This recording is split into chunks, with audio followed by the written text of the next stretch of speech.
Jā, viņš jau, zin kā, viņš jau ietrenējies kaut kā celties pirms tu piecelies. Tā ir ļoti reti sanāk uzķert, kad pieceļās vai nu reizē, vai nu, bļaļ, vēlāk pa viņu. Nē, ātrāk pa viņu.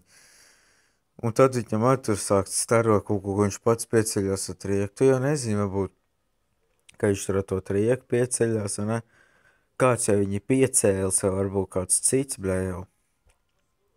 Mašiņam tas vibrīts dirsā, ja? Tur ieslēdzās, viņš tur sabijās, vai ko tur, bļaļ, tur dirsā.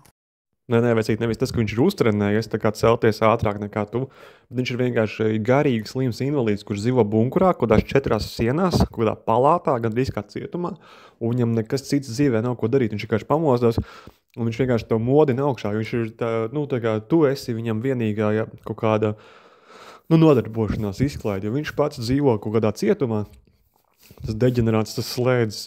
Un tāpēc viņš grib pamostās, un viņam ir panika, viņam ir lēkme, ja, un viņš tāpēc arī tev vagra no rīta modina augšā.